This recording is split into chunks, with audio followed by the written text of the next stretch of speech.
అనంతపురం జిల్లాలో జేసీ versus Peddareddy serious ఇంకా continue అవుతోంది. తాడిపత్రిలో పార్టీ కార్యక్రమాలు చేపట్టాలని నియోజకవర్గ ఇన్ఛార్జిగా తనను తాడిపత్రిలోకి అనుమతించాలని పెద్దారెడ్డి తాజా డిమాండ్ చేశారు. ఎస్పీకి లేఖ రాశారు. తాను వైసీపీ పార్టీ కార్యక్రమాలకు సక్రమంగా నిర్వహించేందుకు పోలీసులు చొరవ తీసుకోవాలని కోరారు. ఎన్నికల అనంతరం తాడిపత్రిలోకి వెళ్లలేని పరిస్థితి పెద్దారెడ్డికి నెలకొంది. మరోవైపు పెద్దారెడ్డి వస్తే అడ్డుకుంటాం, దాడి చేస్తాం అంటున్నాయి టీడీపీ శ్రేణులు. 2 నెలల కిందటే పెద్దారెడ్డిని తాడిపత్రిలోకి అనుమతించాలని, తగిన రక్షణ కల్పించాలని పోలీసులకు హైకోర్టు ఆదేశించింది. అయినా ఇప్పటి వరకు తాడిపత్రికి పెద్దారెడ్డి వెళ్లలేదు. ఈ విషయమై ఎస్పీ జగదీష్ని పలుమార్లు వైసీపీ నేతలు కలిసి తమ నేతను తాడిపత్రిలోకి అనుమతించాలని కోరుతున్నారు. మరోవైపు టీడీపీ ఈ విషయంపై ఏమాత్రం రాజీ పడలేదు.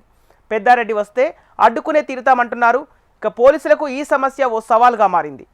అనంతపురం జిల్లాలో జేసీ వర్సెస్ పెద్దారెడ్డి సిరీస్ ఇంకా కంటిన్యూ అవుతోంది. తాడిపత్రిలో పార్టీ కార్యక్రమాలు చేపట్టాలని, నియోజకవర్గ ఇన్ఛార్జిగా తనను తాడిపత్రిలోకి అనుమతించాలని పెద్దారెడ్డి తాజా డిమాండ్ చేశారు. ఎస్పీకి లేఖ కూడా రాశారు. తాను వైసీపీ పార్టీ కార్యక్రమాలను సక్రమంగా నిర్వహించేందుకు పోలీసులు చొరవ తీసుకోవాలని కోరారు.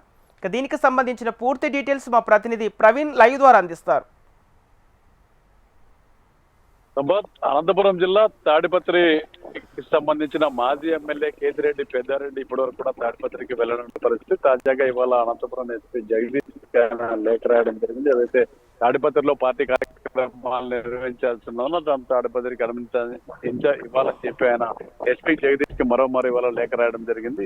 ఈ విషయం పైన కొన్ని రోజులుగా కూడా వైఎస్ఆర్సీపీ శ్రేణుల్లో అదేవిధంగా పెద్దారెడ్డి కూడా కొన్ని రోజులుగా ఎస్పీ పోలీసులతో తిరుగుతున్న పరిస్థితి. ఇటీవలే తాడిపత్రికి వెళ్ళినటువంటి పెద్దారెడ్డిని పోలీసులు బలవంతంగా తన నివాసం నుంచి బయటకు తీసుకురావడం జరిగింది. ఆయన అనంతపురంలో పోలీసు వాహనాల్లో తీసుకొచ్చి అక్కడ ఆయన నివాసంలో దించి వెళ్ళడం జరిగింది. ఏదైతే తాడిపత్రికి పెద్దారెడ్డి వెళ్తే శాంతి భద్రతలకు భంగం వాటిల్తుందని చెప్పి పోలీసులు చెప్తున్న పరిస్థితి. దీని మీద 2 నెలల క్రితమే హైకోర్టును ఆశ్రయించాడు పెద్దారెడ్డి. హైకోర్టు కూడా స్పష్టమైన తీర్పు ఇచ్చింది. ఏదైతే తాడిపత్రికి పెద్దారెడ్డిని పంపాలి, అదేవిధంగా తగిన రక్షణ కల్పించాలని చెప్పి పోలీసులకు ఆదేశాలు ఉన్నప్పుడు కూడా తాడిపత్రికి వస్తే పెద్దారెడ్డి పైన ఖచ్చితంగా దాడి చేస్తాం, అడ్డుకుంటామని చెప్పి వైపు టీడీపీ శ్రేణులు ఏదైతే చెప్తారో దానికి భద్రత కల్పించలేమన్న కారణాలతో పోలీసులు పెద్దారెడ్డిని ఇప్పటివరకు కూడా తాడిపత్రిలోకి అనుమతించిన పరిస్థితి ఉంది. ఎన్నికల అనంతరం తాడిపత్రికి పెద్దారెడ్డి వెళ్ళలేని పరిస్థితులకు తాజాగా అక్కడ ఉండే మాజీ మున్సిపల్ చైర్మన్ జేసీ ప్రభాకర్ రెడ్డి పూర్తిగా పెద్దారెడ్డిని తాడిపత్రికి రానివ్వమని చెప్పి ఆయన పదే చెప్తున్న నేపథ్యంలో గతంలో ఏదైతే వైఎస్ఆర్సీపీ ప్రభుత్వం 5 ఏళ్ళు కూడా అదే టీడీపీకి చెందినటువంటి పట్టణాధ్యక్షుడు ఎస్వి రవీంద్రారెడ్డిని 5 సంవత్సరాల హైకోర్టు సుప్రీంకోర్టు ఆదేశాలు ఉన్నప్పటికీ కూడా తాడిపత్రిలోకి రానివ్వలేదు.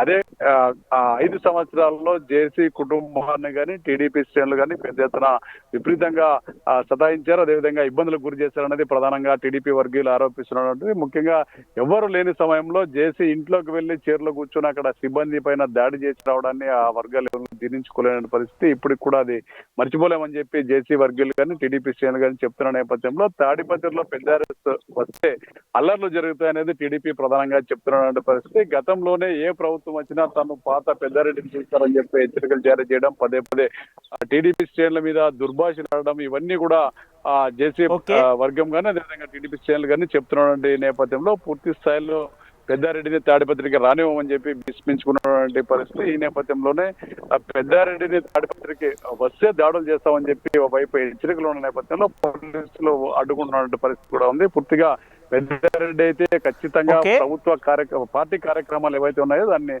అమలు చేయాలి కాబట్టి పెద్దారెడ్డి ఖచ్చితంగా వెళ్ళాలని చెప్పి వైపు పట్టుబడుతున్న పరిస్థితి.